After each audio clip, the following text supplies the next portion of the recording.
Bonjour à tous et à toutes. Je suis Isabelle Collet, je viens de l'Université de Genève. Vous voyez que je vous présente comme maîtresse d'enseignement et de recherche. Alors le terme suisse officiel, c'est plutôt de dire une maître, comme les Québécois. Mais je pense que c'est juste une question d'âge. Je veux dire qu'au moment où la Suisse a décidé de dire une maître, c'était déjà en soi une révolution. Maintenant, c'est dans les usages, donc je propose de passer à l'étape suivante. On n'a pas peur, une maîtresse. Alors des fois on me dit, comme je suis en sciences de l'éducation, on ne peut pas trop me dire, ah ça fait maîtresse d'école. Il n'y a pas de honte d'être maîtresse d'école. Ouais, alors ça fait un peu l'épouse non officielle. Tant pis, ça fera aussi maîtresse d'enseignement et de recherche. C'est comme on disait tout à l'heure, c'est juste une question d'élection.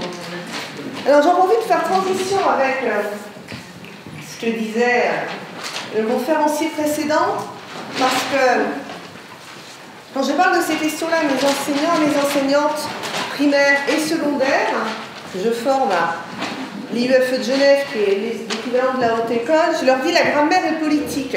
Si vous faites vos cours de grammaire en annonçant aux élèves que la grammaire est politique, alors peut-être qu'ils ont plus d'intérêt pour la grammaire. Moi j'ai un bouclier de défense des fans de grammaire, mais il faut bien reconnaître qu'en général ce n'est pas les cours qui fascinent le plus les élèves. La grammaire est politique parce qu'avoir décidé toutes ces règles au XVIIe siècle, comme on l'a expliqué, c'était des décisions politiques. Et ce qui est absolument passionnant dans le cadre de l'école et finalement relativement optimiste, c'est quand on se rend compte que finalement ce que cette poignée d'académiciens ont décidé dans leur bureau poussiéreux entre misogynes, si c'est passé dans les usages, c'est pas parce qu'ils l'ont décidé. D'ailleurs, le fait qu'ils aient pesté aussi longtemps parce qu'on utilisait encore autrice, ça prouve bien que personne ne les a écoutés. Si c'est passé dans les usages, c'est parce qu'il y a eu une décision politique de faire en sorte que l'école l'enseigne.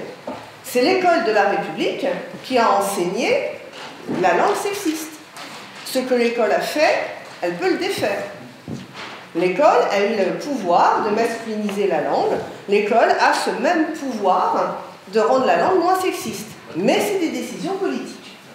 Alors, ce dont je vais vous parler maintenant, c'est en somme comment les recherches en sciences de l'éducation peuvent transformer la manière dont on va former les enseignantes et les enseignants. Et comment on peut leur faire prendre conscience qu'en changeant leur pratique, ils vont peut-être pouvoir, en tout cas, devenir des enseignants et des enseignantes plus égalitaires. Alors, puisqu'aujourd'hui la question était sur les invisibilités cachées, je vais vous montrer quelques biais inégaux à l'école et surtout comment on peut enseigner aux enseignantes et aux enseignants de faire autrement. C'est-à-dire à partir du moment où on leur a révélé ces biais, en général, ils et elles disent mais c'est pas ça que j'ai envie d'enseigner. Enfin, le contenu, oui, mais c'est pas ça que j'ai envie d'enseigner. Et on leur dit on peut le faire autrement. Alors voilà, un peu par provocation, j'ai appris ma présentation bien faire et surtout faire savoir. Filles et garçons dans l'espace sonore de la classe, mais finalement je me suis dit que j'ai parlé un peu plus que de l'espace sonore de la classe. Alors déjà on va planter le cadre avec ces petites nuages de points de toutes les couleurs parce que la Suisse est quand même un pays tout à fait étonnant. La Suisse a finalement plus de proximité avec le Japon, Macao et la Chine, Shanghai qu'avec ses voisins européens. C'est-à-dire que là vous voyez sur ce graphique la barre vert pâle, c'est la parité hommes et femmes à l'entrée de l'enseignement supérieur. Plus on est sur la droite du graphique, plus on est un pays riche, et plus on est vers le haut du graphique, plus il y a de femmes dans l'enseignement supérieur. Sans surprise, on s'aperçoit que plus un pays est riche, plus il y a de femmes dans l'enseignement supérieur, avec, pour les pays européens, c'est Amérique du Nord et Europe de l'Ouest, c'est tous les petits points jaunes, on s'aperçoit que très couramment, les femmes sont plus nombreuses que les hommes dans l'enseignement supérieur, donc vous pourrez dire, tiens, scolairement, les femmes ont un avantage, mais pas en Suisse. La Suisse, par rapport à sa richesse, elle est juste sur la barre. Et elle est finalement plus similaire à des pays dont on estime que la culture est très empreinte de traditions différenciées sur les rôles sociaux des hommes et des femmes. Donc je vous dis, la Chine ressemble pas mal, somme toute, à l'Asie du Sud-Est en la matière. La Suisse, pardon, ressemble pas mal à l'Asie du Sud-Est. Mais en fait, Très honnêtement, si on regarde la Romandie serait plus proche de ses voisins européens que si on regardait la partie suisse alémanique. Mais le pays, dans sa globalité, vous voyez, il est à peu près là, avec une parité d'enseignement supérieur. Alors,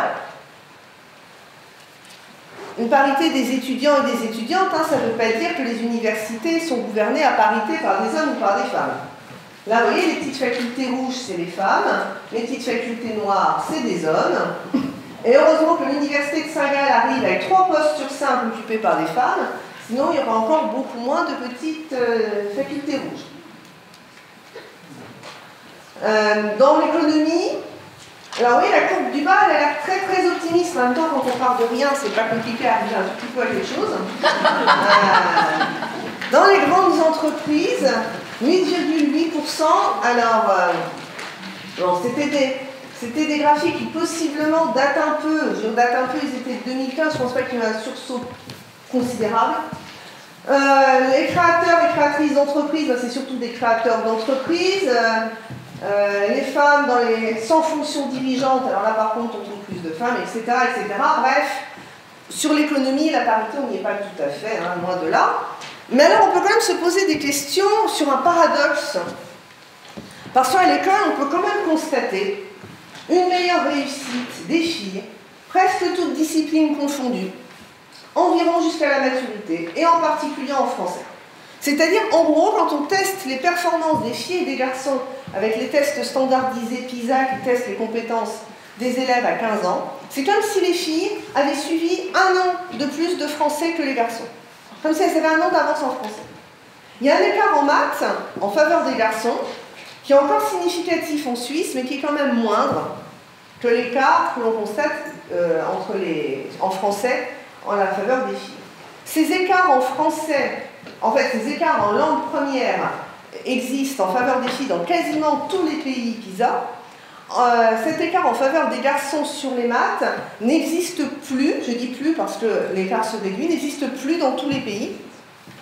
Il est encore significatif en Suisse et puisqu'on est dans le Valais, il est particulièrement dans le canton roman, c'est le canton dans lequel l'écart de maths est le plus important en faveur des garçons.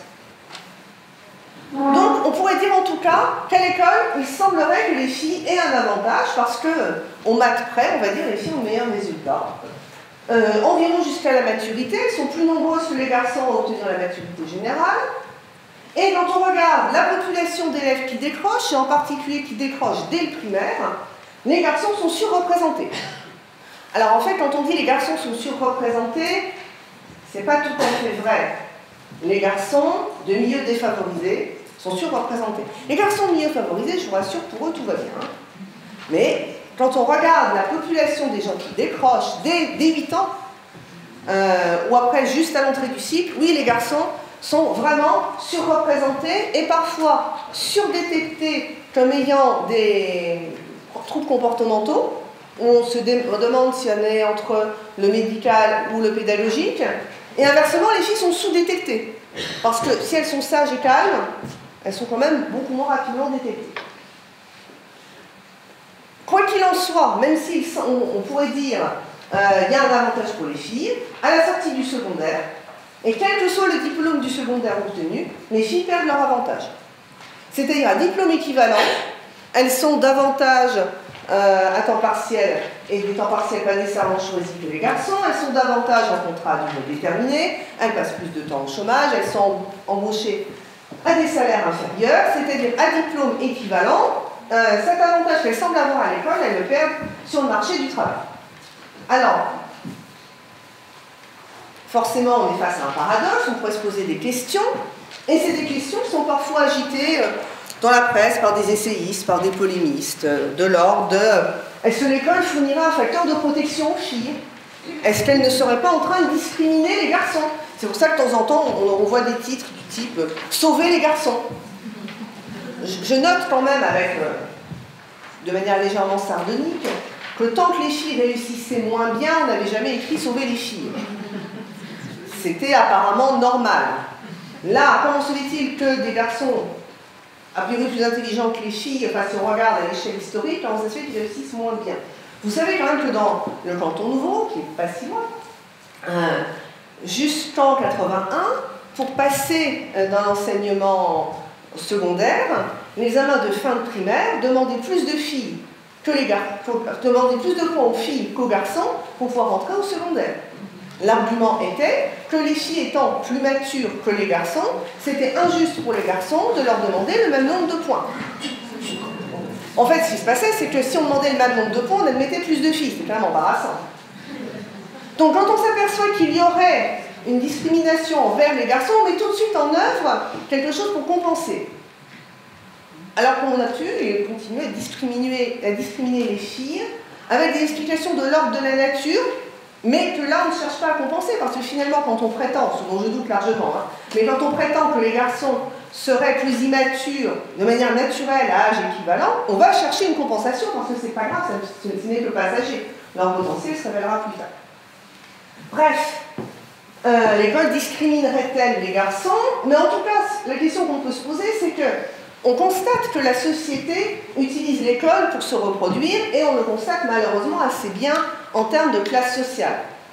C'est-à-dire que d'un canton à l'autre, on peut plus ou moins faire des statistiques en fonction des classes sociales, parce que d'un canton à l'autre, c'est plus ou moins autorisé de collecter des informations sur la classe sociale des élèves, mais en gros, on peut prédire la trajectoire scolaire d'un élève pour 70% en connaissant la trajectoire scolaire des parents. C'est-à-dire, il y a une reproduction sociale quand même considérable. Quand on regarde qui est en maturité, enfin qui est au collège, qui va entrer dans l'enseignement supérieur, les enfants de cadre sont surreprésentés par rapport aux enfants d'ouvriers. Ce n'est pas un souhait de l'école, hein, évidemment, bien au contraire. De fait, on constate que la société utilise l'école pour se reproduire. La société définit quelle école elle veut et comment les élèves doivent être formés pour faire partie de cette société. Alors, comment expliquer dans ce cas que le sexe qui est dominé dans le monde du travail semble être le sexe dominant à l'école? Est-ce que l'école serait déconnectée de la réalité sociale, puisque les élèves qu'elle distingue ne seront pas ceux et celles qui deviendront l'élite de la société? Ou de manière provocatrice, est-ce que les hommes peuvent réussir moins pour gagner plus? Parce qu'en somme, pour un diplôme, si une femme veut gagner autant que son homologue masculin, il vaut mieux qu'elle soit plus diplômée. C'est une autre façon de dire qu'à diplôme équivalent, les femmes gagnent moins. Alors, ce paradoxe de l'école, il est important à prendre en compte, parce que c'est une manière dont on vient attaquer les politiques de l'égalité en disant « Non mais vous savez bien qu'actuellement le problème à l'école, c'est les garçons, et il faut arrêter de nous dire qu'il faut soutenir les filles. » Alors je ne dis pas qu'il faut abandonner les garçons. Ce que je dis, c'est que les inégalités qui pèsent sur les garçons et celles qui pèsent sur les filles sont issues du même système, de genre, et en se préoccupant de l'égalité des filles et des garçons, pour le coup, on va attaquer les deux bouts du problème. Par contre, non, on ne peut pas dire, pour simplifier, que le problème de l'école, c'est les garçons. Je vous rappelle, les garçons de milieux favorisés pour eux. Alors, juste quelques chiffres pour un peu poser les choses, on ne va pas y rester très longtemps, mais... Alors évidemment, les métiers n'ont pas de sexe, et les bureaux de l'égalité le répètent très souvent. Bon, on dit ça aux élèves, ils ne vous croient pas, ils n'ont aucune raison de vous croire. Ils regardent autour d'eux, ils voient bien qu'en fait, les métiers ont un sexe. Alors certains plus que d'autres, je suis d'accord. Mais si par exemple on est dans, pardon, je ne sais pas, électronique et automatisation, là je pense, même de là où je suis, j'arrive pas à avoir le pourcentage des femmes tellement il est tout petit, quoi. Électricité et énergie, c'est pareil, j'ai un peu de mal à voir le pourcentage des femmes. Marketing et publicité, par contre, elles sont beaucoup plus nombreuses. Là, on est au niveau examen professionnel. Donc, banque, assurance, c'est relativement féminisé, mais on est au niveau examen professionnel. On n'est pas au niveau des personnes qui vont crever le plafond de verre. Pour les écoles supérieures, il n'y a quand même pas beaucoup de filières mixtes. Enfin, je veux dire... 10% d'un sexe pour 90% de l'autre, c'est pas mixte, c'est 10% d'un sexe pour 90% de l'autre. Donc soit infirmier, formation de sage-femme, plutôt des femmes, gestion administration est relativement paritaire, soit aux enfants à la jeunesse, plutôt les femmes, et encore si on subdivise, on s'aperçoit que selon les filières, c'est pas pareil. Développement, analyse de logiciels et applications, très largement des hommes, construction et génie civil, etc., etc. Enfin bref, vous connaissez ce genre de tableau. C'est intéressant de les remontrer. Quand je les remontre à mes futurs enseignants du secondaire, j'en ai toujours une partie qui tombe des nues et qui pense bien sincèrement que c'est plus le cas. Bah si, c'est toujours le cas. Alors pourquoi ces différences? Alors on a envie de trouver des tas de coupables, que d'ailleurs mes enseignants et enseignantes me pointent volontiers, la famille, où il y a plein de stéréotypes, les médias, alors effectivement il suffit de mettre le nez dans la rue pour le constater, les entreprises qui n'ont pas des politiques si égalitaires que ça en termes de carrière ou d'embauche, la vie politique, on en parlait il n'y a pas si longtemps, quelque chose entre les médias et la vie politique dans les interventions introductives, les traditions qui planent au-dessus de tout le monde, et puis parfois on arrive à se dire, la biologie, est-ce qu'il n'y aurait quand même pas des cerveaux roses et des cerveaux bleus? Voilà, sur la biologie, je ne vous en parle pas, ça a été largement documenté.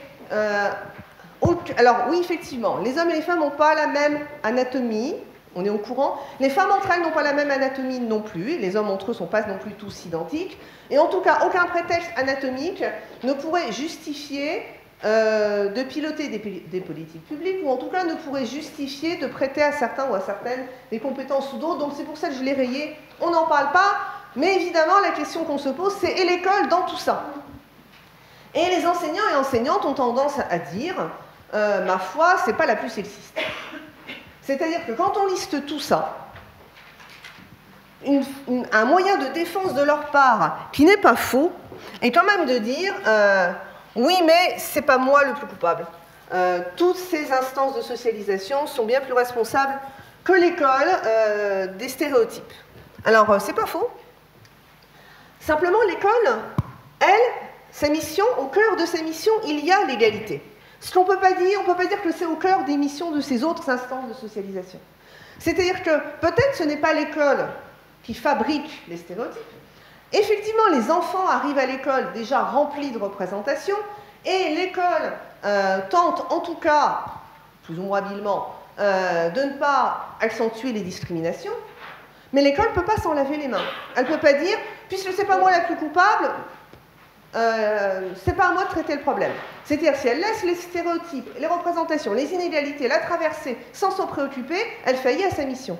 La mission de l'école, c'est justement la production de l'égalité. Donc on a un point d'entrée, un levier idéal pour travailler sur ces questions d'égalité, en particulier avec les enseignants et les enseignantes. Parce que oui, alors l'école, elle n'est pas complètement exempte de quoi que ce soit. Hein. Alors je vous fais, alors j'ai un worst of que de temps en temps je présente, et je remercie par exemple France Laurent de participer à alimenter mon workshop. Je n'ai pas encore eu le temps de l'ajouter, mais alors vous voyez par exemple, je lis tout seul. Alors on peut déjà discuter sur la puissance ou non de je lis tout seul et je lis toute seule, mais bon. Donc lui, on ne sait pas s'il lit en fait parce qu'il joue à la balle avec son pull bleu pendant qu'elle, elle fait un câlin en rose à sa poupée. Alors évidemment, je ne dis pas que à cause de cette couverture-là, les garçons et les filles vont apprendre des socialisations différentes. Ça vient juste ajouter un signal supplémentaire sur un gâteau pyramidal qui leur explique déjà quels sont les rôles des garçons et des filles. Alors cette dictée, je l'aime énormément. C'est une dictée sur les... Le but, c'est d'accorder en genre et en nombre les noms et les adjectifs. Chaque année, durant les soldes, ma mère et ma sœur deviennent complètement folles et ne pensent qu'à acheter tout ce qu'elles voient. Cette année, elles ont ramené à la maison une statue ridicule, des petits vases rouges et blancs, etc., etc., etc. Des peluches de très mauvais goût et une étrange boîte verte. Ce n'est pas très intelligent d'agir de la sorte. Il est vrai que durant les soldes, on n'achète pas toujours ce dont on aurait vraiment besoin, comme un nouvel ustensile de cuisine, un meuble à chaussures. Bon. C'est un festival, j'aurais même pas osé la créer si j'avais voulu l'inventer. Ce qui est intéressant, c'est que cette dictée, qui m'a donc été confiée par une mère d'élève, elle me dit, mais qu'est-ce que je fais? Je lui dis, allez voir l'enseignante. On peut faire le pari que ça va bien se passer. Elle est allée voir l'enseignante, et l'enseignante a dit, oh, j'avais pas vu. Et je la crois. C'est-à-dire, on sort un exercice. Ah, voici la dictée sur l'accord en genre et en nombre des noms et des adjectifs. Hop, on y va. Quand elle lui a mis sous le nez, l'enseignante a été la première à constater que effectivement, cette dictée était un vrai problème. Simplement, il faut se poser 2 secondes, se dire, quels sont mes enjeux? Est-ce que mes enjeux, c'est seulement l'accord de l'adjectif et du nom? Ou est-ce que mes enjeux ne sont pas plus vastes? Parce qu'un élève ou une élève qui lit ça, les très bons élèves, ils voient à peine l'histoire. Ils accordent. Peu importe l'histoire qu'on leur raconte, ça a vraiment très peu d'importance. Les élèves en difficulté sont les élèves les plus sensibles au contexte. À la limite, ils ne voient que l'histoire. Parce que l'accorder en genre et en nombre, 1 c'est compliqué, 2 ça ne les intéresse pas.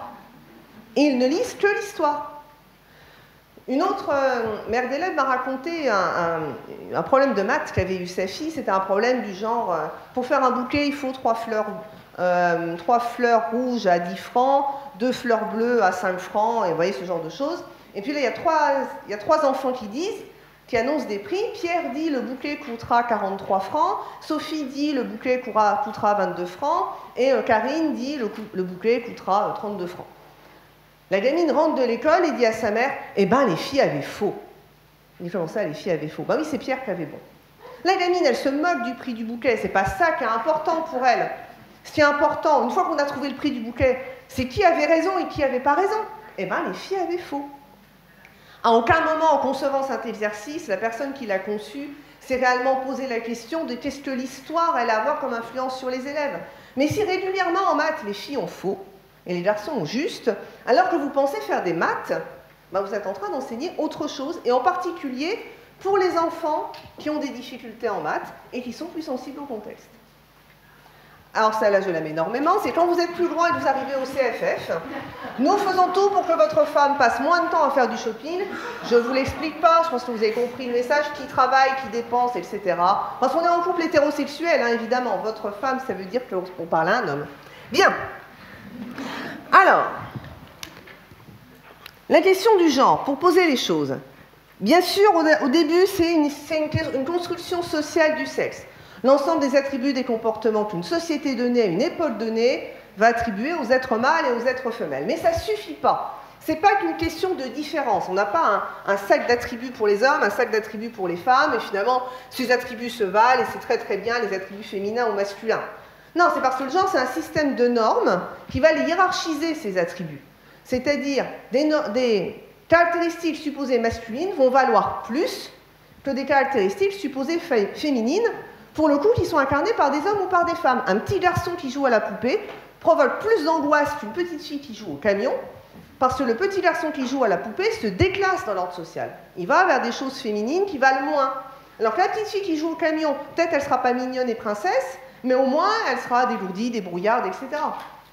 Et des filles disent, enfin des femmes disent, j'étais un garçon manqué avec une certaine fierté, et la version féminine de garçon manqué, à part dans les insultes homophobes, vous ne l'avez pas.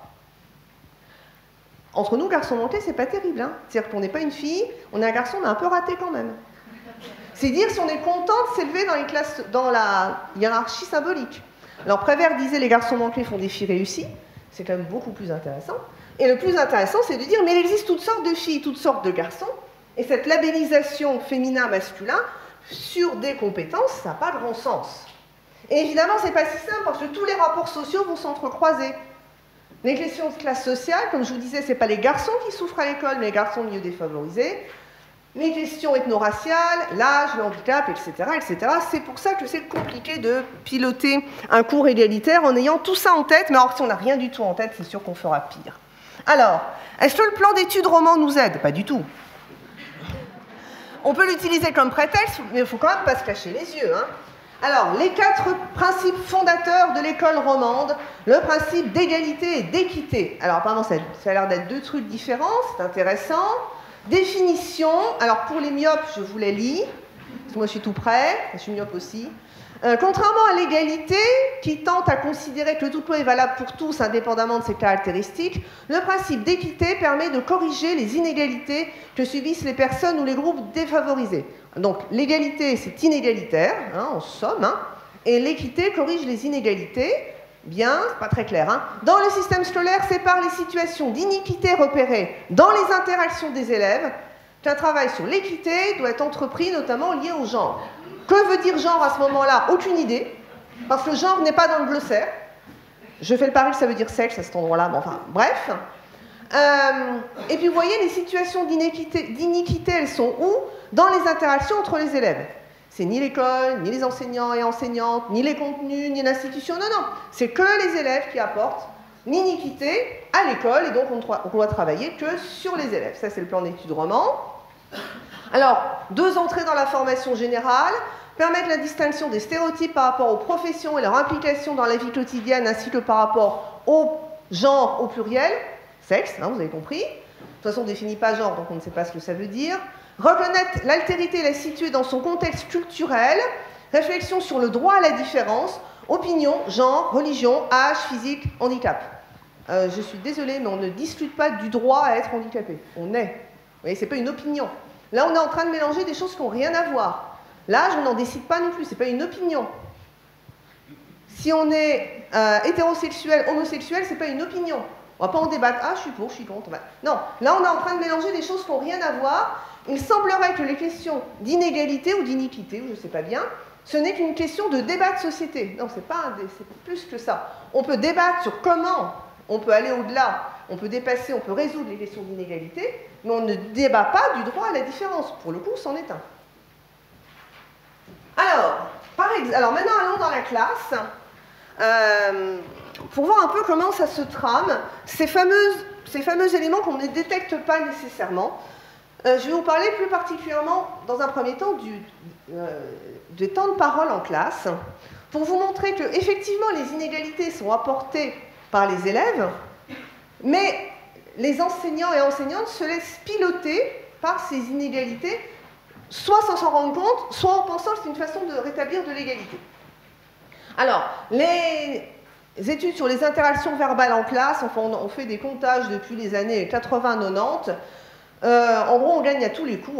2/3 des interactions se font avec les garçons, 1/3 vers les filles, quel que soit le sexe de la personne qui enseigne, et la discipline ne joue pas. C'est-à-dire qu'on soit en maths ou en français, c'est pas parce que la discipline renvoie des signaux plus féminins, plus masculins, qu'elle soit plus connotée au niveau du genre, que ça change quoi que ce soit. À l'école primaire, ça s'égalise. C'est-à-dire, en moyenne, on est plutôt vers 45-55%, léger avantage chez les garçons, mais en fait, c'est très disparate selon les niveaux de primaire dans lesquels on est et selon les classes. Chez les petits primaires et chez les grands primaires, on a plus d'écart que chez les moyens primaires. On a des petits garçons qui mettent plus de temps à apprendre les règles de l'école, ou des grands garçons, futurs préados, qui sont déjà en train de mettre en scène ce que je vais vous montrer au secondaire tout à l'heure. Mais quand on demande aux enseignants, aux enseignantes de primaire comment ça se passe dans leur classe, souvent, ils et elles vous disent, et même plutôt surtout elles, vu qu'elles sont quasiment 80%, chez moi, les filles ont le leadership. Alors, une de mes étudiantes est allée faire des comptages dans ces fameuses classes de primaire où les filles ont le leadership. Alors, elles n'ont pas vraiment le leadership parce que les temps de parole sont équilibrés. Pourquoi est-ce qu'on pense que les filles ont le leadership? Parce que parmi les filles, un groupe d'entre elles ont perpétuellement la main levée pour répondre. Pas toutes, hein. Mais les enseignantes vont dire les filles veulent tout le temps participer, et les garçons ont tendance à être plus en retrait, moins volontaires pour prendre la parole, pas tous, mais en moyenne. Et l'enseignante, elle pilote sa classe pour faire 50-50 et elle y arrive assez bien. Donc elle a le sentiment que les filles ont le leadership parce qu'elles sembleraient vouloir tout le temps parler, mais elles ne le font pas. Et quand on demande aux garçons et aux filles qu'est-ce qui se passe quand alors, tu demandes la parole et que la maîtresse ne t'interroge pas, les filles disent c'est pas grave parce que comme je lève la main, elle voit que je sais. Les garçons disent pour une fois que je lève la main, en plus on ne m'interroge pas. Alors passons au secondaire. Pourquoi on prend la parole au secondaire? Alors, pourquoi on prend la parole au secondaire? La première colonne, c'est, on va dire, ce qui va dans le sens de la classe. Et c'est ce que disent les élèves. Donner une bonne réponse, montrer qu'on sait, apprendre, obéir aux injonctions de l'enseignant ou de l'enseignante, avoir de bonnes notes ou de bonnes appréciations. Ensuite, ça, c'est des choses un peu moins avouables. Parler en premier, prendre sa place, vaincre l'ennui. C'est-à-dire avoir un moyen licite de parler, de se déplacer, voire d'être impertinent ou de faire obstruction au cours. Dame, j'ai pas compris, vous pouvez réexpliquer? Non, là, j'ai toujours pas compris. Ça comptera pour l'évaluation, est-ce que je peux ouvrir la fenêtre? C'est pas complètement de l'indiscipline. C'est pas complètement pour faire avancer le cours non plus. Et les jeunes enseignants et enseignantes ont beaucoup de mal avec le « j'ai pas compris ». Est-ce qu'il n'a pas compris? Ou est-ce qu'il fait obstruction au cours? Alors, je suis allée dans des classes à Genève, du secondaire, et j'ai fait des comptages. Voilà, 10 classes, les interventions orales des garçons, l'effectif de garçons, les interventions orales des filles, l'effectif de filles, et le ratio rapporté sur le nombre de garçons, enfin sur le nombre d'interventions des garçons, la probabilité d'intervenir quand on a un garçon. Eh ben, dans toutes les classes, sauf 2, les garçons interviennent nettement plus. Alors, sauf 2, la classe C3, où les garçons interviennent moitié moins que les filles, c'est une classe de bureautique, et leurs interventions étaient limitées à des interventions strictement de l'ordre de la technique informatique, alors que l'essentiel du cours était sur la manipulation du traitement de texte. Et puis la classe C8, qui était une classe d'allemand, où les temps de parole sont à peu près équivalents, et où l'enseignant mène un train d'enfer à sa classe. Il bombarde les élèves de questions, qui répondent le plus vite possible, il pilote tellement vite sa classe, qu'en fait, il n'y a pas d'intervention hors celle que l'enseignant suscite, qui peuvent démarrer. En même temps, ils n'ont pas le temps de réfléchir. Ils ne récoltent que des réponses instantanées. Ou rien. Par contre, dans les autres, vous voyez que les garçons parlent beaucoup plus, y compris quand ils sont ultra minoritaires. Vous voyez, la classe C5, il y avait 2 garçons, ils parlent 14 fois plus. En fait, ils parlent tout le temps. Hein. C'était une classe de dessin, et ils parlaient absolument tout le temps pour dire que comme ils étaient en minorité, il fallait bien qu'ils se défendent. Effectivement, 14 fois plus, hein, on est bien là-dedans. Mais sinon, quand même, globalement, ils parlent vraiment beaucoup. Alors, quand je montre ça après aux enseignants et aux enseignantes, la plupart du temps, alors un certain nombre d'entre eux ou d'entre elles viennent me voir à la fin en disant « Vous avez vu, chez moi, tout le monde participe. » Non. Et je montre mon plan de classe avec les comptages, et non, tout le monde ne participe pas. En général, ils sont assez heurtés, et je leur dis « Mais pas de problème, on trouve ça chez tout le monde. C'est pas pire chez vous qu'ailleurs. » Puis une enseignante, une fois, qui me dit oui, mais il y a quand même beaucoup moins de filles que de garçons. Non, pardon. Voilà, il y a moins de filles dans cette classe que de garçons, elles sont que 6. Je dis non, elles sont 7. Elle me dit non, elles sont 6. Je vous assure, elles sont 7. Elle reprend sa liste, elle recompte une fois, elle recompte 2 fois, elle recompte sur mon plan de classe, elles sont 7. Alors il y a une fille dont sa principale préoccupation de toute l'heure est de disparaître derrière un groupe de garçons qui parlent beaucoup et qui est devant elle, et qui sont devant elle. Et elle y arrive très très bien. Alors, ces garçons qui participent, ce n'est pas tous les garçons. En général, c'est une poignée de garçons de la classe. Pour eux, ce qui est important, c'est de répondre en premier, de répondre plus que de répondre juste, c'est de répondre d'abord, d'être celui qui a la parole. Alors, pour certains garçons, on peut faire les deux. Répondre de façon correcte et vite. Alors là, c'est les futurs bêtes à concours de plus tard. Hein. Ils cumulent apprentissage social, apprentissage intellectuel, réagir vite, prendre sa place, répondre juste, enfin, magnifique. Mais pour les autres, pour d'autres, alors pas tous les garçons, hein, mais pour d'autres garçons, ils ont le choix entre 2 solutions. Ou se taire parce qu'ils agissent moins vite, ou répondre quand même. Alors ils répondent quand même. Prendre la parole, c'est un moyen licite de se faire remarquer, de parler, de bouger, de faire de l'obstruction. C'est-à-dire entre répondre juste ou répondre vite, ils ont choisi répondre vite. Ça ne veut pas dire qu'ils répondent totalement faux, mais en général, ils envoient une réponse partielle qui fait l'affaire. Dans une classe d'anglais, il fallait formuler une phrase correcte avec un adjectif qualificatif. Ben, ils lancent seulement l'adjectif qualificatif. Parce que faire toute la phrase, ils n'arriveraient pas en premier. Mais comme ils ne veulent pas disparaître dans la dynamique de cette classe, ils lancent que des morceaux. Et bien sûr, ces écarts de participation, c'est essentiellement des interventions spontanées, qui sont beaucoup plus régulées en primaire, où garçons et filles lèvent encore plus volontiers la main. Mais au secondaire, les interventions spontanées, c'est quand même le gros de l'intervention.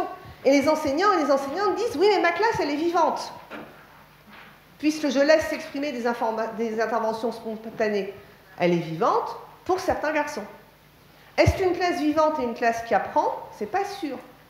Les enseignants et enseignantes ont tendance à dire « Ces garçons en difficulté, je fournis un effort compensatoire envers eux. » C'est-à-dire, c'est bien parce qu'ils participent aussi maladroitement que possible, mais au moins ils participent, donc ils sont avec moi, ils suivent mon cours, je ne les perds pas. C'est vrai. Est-ce qu'ils apprennent vraiment? C'est pas sûr.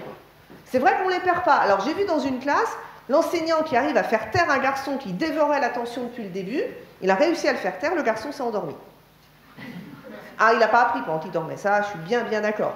Et dans une autre classe, l'enseignante me dit, je sais qu'il est insupportable, mais au moins maintenant j'arrive à le maintenir dans la classe, avant il passait la moitié des cours dehors.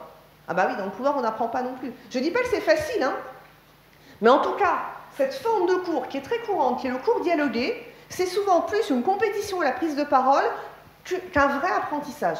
Il y a peut-être d'autres options que le cours dialogué, et c'est ce que je montre à mes enseignants et enseignantes. Je ne dis pas qu'il ne faut plus jamais en faire, mais que peut-être que pour faire avancer les apprentissages, il faut se rendre compte, qu'une classe vivante, ce n'est pas forcément une classe qui apprend, que le travers du cours dialogué, c'est d'ouvrir la compétition, qu'elle ne s'ouvre pas pour tout le monde, que la compétition c'est fun que quand on gagne, et que dans leur classe, un certain nombre de filles, alors au début elles sont comme ça, ensuite elles sont comme ça, ensuite elles sont comme ça, et puis ensuite elles lâchent l'affaire.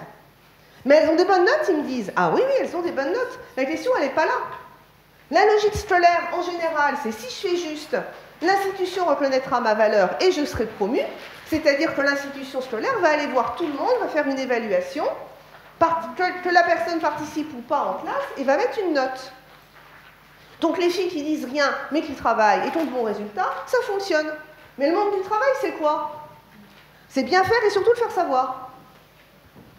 C'est-à-dire qu'il n'y a pas un prof qui va vérifier si vous travaillez bien. Si vous ne mettez pas en avant ce que vous savez faire, en particulier auprès de votre chef, auprès de vos chefs, c'est pas sûr qu'il ou elle viendra vérifier que vous le faites bien. Une des grandes causes de la discrimination salariale dans les entreprises, c'est les entretiens d'évaluation individualisés, où plus d'hommes que de femmes ont appris à le faire savoir, ou à mettre vraiment très en avant ce qu'ils ont fait bien et moins en avant ce qu'ils ont fait moins bien. Une responsable d'équipe chez IBM me racontait, alors elle était pour la promotion des femmes, et elle me disait, mais je suis obligée de me battre avec certaines des femmes en entretien d'évaluation qui attaquent en disant, alors là je sais que je n'ai pas complètement rempli mon objectif, mais bon là-dessus par contre, non, les hommes ils n'attaquent pas du tout en général comme ça. Et elle dit, parfois je m'achète la paix sociale dans mon équipe, si je donne ce que les gens demandent, il y a certaines femmes, elles n'auraient jamais l'augmentation qu'elles mériteraient au regard du travail effectif. Alors, l'école qui fonctionne dans cette technique, finalement prépare garçons et filles à un monde du travail qui va être inégalitaire, auquel les filles, elles font bien, mais est-ce qu'elles vont savoir plus tard... Alors, on peut déplorer que le monde du travail fonctionne sur la logique bien faire et le faire savoir, néanmoins, je ne dis pas que tous les garçons savent le faire savoir, mais ces garçons qui apprennent qu'à défaut de répondre juste, ils peuvent au moins faire en sorte qu'on ne les oublie pas dans la classe, ils apprennent quelque chose de l'ordre du curriculum caché de l'école et qu'ils vont pouvoir mettre en œuvre par la suite. Ce qui est important dans sa classe, c'est que tout le monde ait les moyens de bien faire et les moyens aussi d'apprendre à le faire savoir. Et la socialisation des filles et des garçons n'aide pas les filles et les garçons à être égalitaires sur ce plan, c'est un travail que veut faire l'école. Par exemple, en faisant plus de travail collaboratif, par exemple, en réfléchissant à la gestion de l'oral, on peut remettre une partie de la gestion de l'oral entre les mains des élèves. Donc on fait cours, comme d'habitude, puis on s'arrête et on dit, bon, depuis le début, là, qui a pris la parole? C'est plutôt que les garçons, ah ouais, mais non, mais c'est un hasard, ah non, mais c'est parce qu'on sait, bon, ok, baroud d'honneur, ok, on poursuit. Ah non, mais on se réarrête? Vous avez vu, là, qui a pris la parole? Bon, est-ce qu'on ne pourrait pas trouver un autre mode de fonctionnement? Alors, les élèves proposent des modes de fonctionnement, souvent impratiques, souvent qui ne fonctionnent pas, mais ça ne fait rien, on joue le jeu. Alors, par exemple, chacun son tour, chronométrer, compter. On peut donner à des élèves la tâche de compter les interventions, voir ce que ça donne, si ça brise la dynamique de la classe ou pas, si c'est mieux, pas mieux. Mais à partir du moment où on responsabilise les élèves sur ces temps de parole, déjà en tant qu'enseignant ou enseignante, on s'est déchargé une partie de la tâche parce que quand une enseignante, une fois, avait dit « Ok, je refais mon cours, mais cette fois, je vais être strictement égalitaire », les garçons ont été insupportables. Ils ont bien vu que la donne avait changé, que c'était bizarre, et que d'ordinaire, ils avaient plus la parole. Elle a eu beaucoup plus de mal à les calmer. Et elle a jugé qu'elle était parfaitement injuste envers les garçons. Donc, remettre une partie de ce travail, par exemple, entre les mains des élèves, même si ça ne marche pas, ça a soulevé le problème pour toute la classe. Et peut-être on va pouvoir mettre en place d'autres types de fonctionnement. Et par exemple, je vous disais, des travails en groupe avec un rapporteur ou une rapportrice, avec des rôles tournants, etc. etc. Bref, c'est des choses que je travaille avec mes enseignants du secondaire et enseignantes sur ces questions d'égalité. Allez, on va aller en primaire, on va un peu laisser, mais pas complètement, l'intervention orale, à partir d'une étude qui a été faite alors en France à l'école maternelle, qui est assez parlante, sur les hommes préhistoriques. En plus, on va reparler du langage. Alors, voilà l'enseignante qui, après avoir fait un certain nombre de séquences sur la préhistoire, dit « Qui peut me rappeler les activités des hommes préhistoriques ?» Ils vont à la chasse, ils pêchent, ils tuent des mammouths. Et les femmes, dit Manon, elles gardent les bébés. L'enseignante reprend. Et que font encore les hommes? Ils chassent le mammouth, et puis ils pêchent, ils cueillent, etc. Ils ont des bâtons, des arbres, des couteaux. Qu'est-ce qui se passe? Les hommes préhistoriques, c'est les messieurs préhistoriques. C'est tellement les messieurs préhistoriques que maintenant, au bout d'un moment, elles trouvent ça pas normal et elles demandaient les femmes, parce que pour elles, dans les hommes préhistoriques, il n'y a pas les femmes préhistoriques. Julie a une réponse, elle garde les bébés. L'enseignante renchérit que font encore les hommes. Pour elle, la question des femmes était inclue, et quand elle dit que font encore les hommes, elle ne veut pas exclure les femmes, mais pour les enfants, ah, ok, les messieurs préhistoriques, ok. Alors on repart sur les messieurs préhistoriques. Et tout le monde dit les hommes préhistoriques. Sauf que ça n'a pas du tout la valeur de représenter de la mixité. La séance se poursuit en énumérant les faits d'armes, les petites filles se taisent, les garçons excités jouent à l'homme préhistorique, et les petites filles ne vont pas interroger la maîtresse. Le contenu va avoir une influence, pour le coup, sur la participation orale. Alors, est-ce que les femmes préhistoriques gardent les bébés? Ah, dans les dessins, j'en ai peur, hein. Ah bah ouais, encore, hein. Elles cuisinent aussi, vous notez. Elles ne dessinent pas sur les murs des grottes. Alors, j'aime particulièrement cette illustration parce que la personne qui a fait le consultante scientifique pour cet ouvrage a dit « J'ai insisté pour qu'il y ait des femmes en train de dessiner sur le mur des grottes. On sait que des femmes dessinaient sur les murs des grottes. J'ai voulu qu'elles soient représentées. » Eh bien, le dessinateur, au max de ses possibilités, il les a fait en train de préparer les pigments ou en train de tenir la lampe pour que monsieur dessine. Ah, il était au taquet, hein. Les hommes préhistoriques, alors, soit la version 19e, nos ancêtres les Gaulois, elle est blanche, elle est sexy, elle allait de ses enfants qui sont mignons et propres, et lui, il regarde vers l'horizon. Une version un peu plus moderne, un peu plus simiesque, alors elle est très moche, elle est dans la caverne, elle est recroquevillée, mais dans les deux cas, elle garde les bébés, hein. Bon, cette vision de la préhistoire, elle est datée. Elle est historiquement datée, elle date du 19e siècle, où on avait besoin de justifier dans la nature l'homme bourgeois dans la société, la femme bourgeoise à la maison en train de gérer son ménage. Je dis bien bourgeois, hein, parce que chez les ouvriers, les femmes travaillent. Chez les agriculteurs et les agricultrices, les femmes travaillent. Le modèle bourgeois, qui va s'installer, qui va devenir, qui veut se montrer comme étant le meilleur modèle possible, eh ben on va le fonder en nature. On va aller voir la préhistoire qu'on va réinventer avec l'homme guerrier à l'extérieur et la femme à l'intérieur de la grotte en train de s'occuper des bébés. C'est une refabrication historique de la préhistoire. Eh bien, faisons une préhistoire différente à l'école. Premièrement, demandons-nous qui faisait de l'art à la préhistoire. Alors, il existe des textes scientifiques plus ou moins compliqués à comprendre, mais en tout cas avec des illustrations assez simples, où maintenant on peut dire, non, tout le monde peignait sur le mur des grottes. À partir de là, avec les élèves, et ça marche même chez les tout-petits, on peut commencer à faire de la philosophie des sciences, à discuter. Alors, pourquoi les livres disent ça? Est-ce que c'est vrai? Est-ce que c'est faux? Est-ce qu'on peut mettre en question le livre qui peignait sur les murs des grottes? Qu'est-ce qu'on sait? Qu'est-ce que nous dit la science? Est-ce qu'on peut faire évoluer les savoirs scientifiques? Et si on peignait tous ensemble sur les murs des grottes, plutôt sur les murs de la classe, et puis on glisse. Donc on a fait de l'histoire, on va faire un petit peu de philosophie, on va faire un petit peu d'art plastique, et on a fait toute une séquence de l'ordre d'une éducation égalitaire. Alors, je ne vais pas vous détailler ma toile de l'égalité, parce que avec les enseignants de primaire, j'ai plutôt 30 heures pour la visiter, donc là, ça va être un peu juste. Mais ce sont différentes dimensions qui me semblent absolument fondamentales pour produire, en tant qu'enseignant ou enseignante, un enseignement égalitaire. Et les questions d'égalité, ce n'est pas les rapports entre les élèves, ou même les relations, comme dit le plan d'études roman, mais c'est d'abord enseigner de manière égalitaire, c'est-à-dire avoir des contenus d'enseignement, ça c'est le minimum, vous avez vu que ce n'est pas fait, des gestes pédagogiques, des techniques qui permettent alors d'exister collectivement, d'exister singulièrement, d'apprendre en confiance et d'estimer qu'on a un pouvoir sur le savoir. Je le décline en différents petits détails, vous verrez dans vos pochettes, mais je veux juste m'arrêter sur la rubrique ici qui s'appelle « Éduquer à l'égalité ». Dans mes cours aux enseignants, je ne fais pas d'éducation à l'égalité. L'éducation à l'égalité, c'est enseigner aux élèves à se comporter de manière égalitaire. Je ne dis pas que ça ne sert à rien, alors ça pour le coup c'est un tout petit peu dans le plan d'études roman, je ne dis pas que ça ne sert à rien, mais ce n'est pas le nœud du problème. C'est-à-dire, à la limite, même les élèves vous diront on sera peut-être plus égalitaire quand vous-même serez plus égalitaire.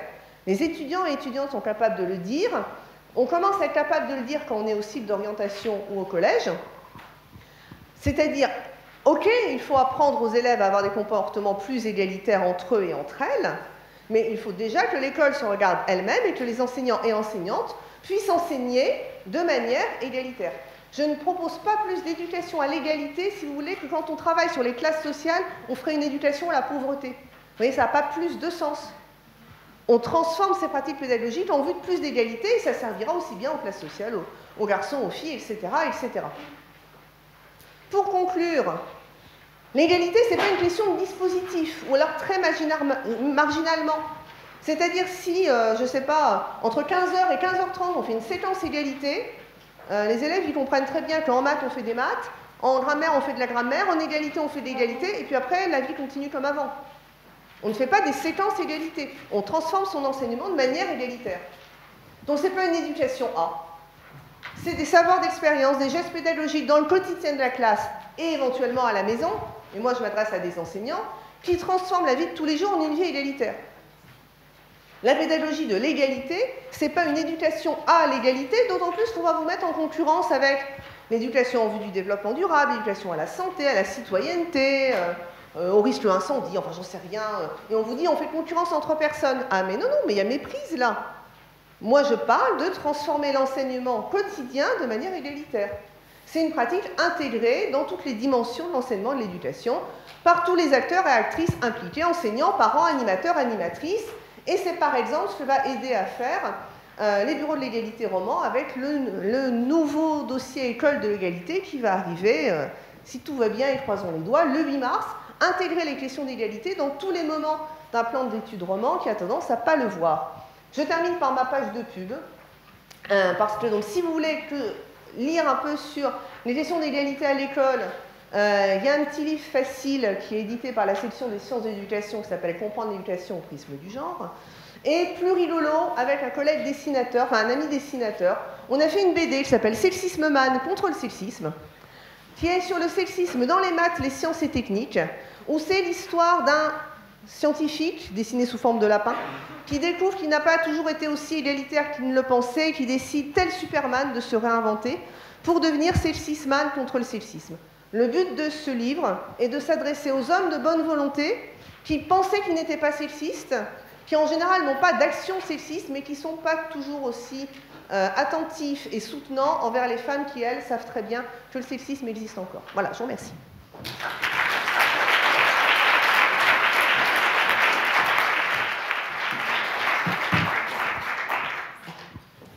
Merci beaucoup. Comme le temps avance très vite, on aura juste le temps de une, peut-être deux questions.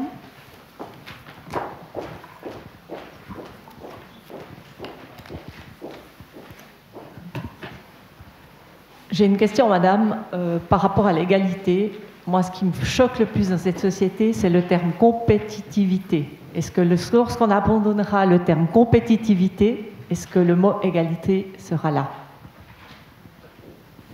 Ça va pas suffire. Surtout que les femmes doivent être très compétitives. Alors, on ne peut pas dire les femmes se retirent de la compétition, les femmes ont peur de la compétition. Voilà, pas du tout. Mais là, votre question d'égalité, pour le coup, elle dépasse les questions hommes-femmes. Et elle pose la question de est-ce qu'on a une vraie égalité des chances ou pas?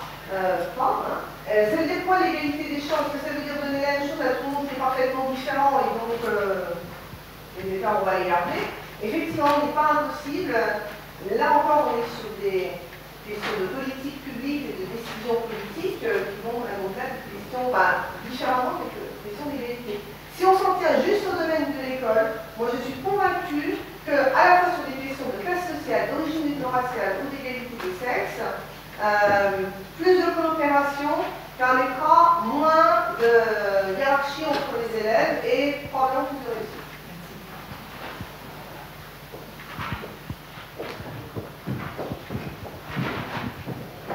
Merci pour votre exposé. J'avais quand même une question par rapport à l'aspect biologique, parce que je ne sais pas si vous avez entendu parler de cette étude qui parle du lien entre taux de testostérone et différences de comportement chez les nouveau-nés. Il y a quand même, au niveau anatomique, on est d'accord qu'il n'y a pas d'impact, mais au niveau du taux de testostérone, on sait que les garçons ont généralement plus de testostérone que les filles. Il ne faut pas généraliser, mais bon, quand même. Vous avez entendu parler de cette étude, donc qu'est-ce que vous en pensez? On a traqué la différence des sexes absolument partout où on a pu, dans les chromosomes, dans la stature, la taille du cerveau.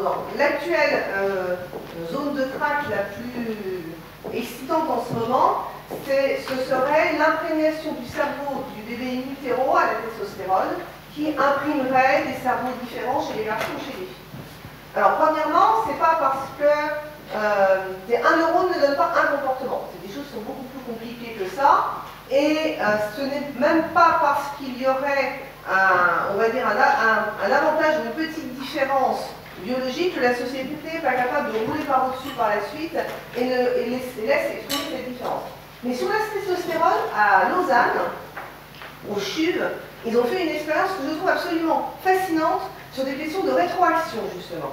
C'est-à-dire, ils ont demandé à des étudiants et des étudiantes de jouer le rôle soit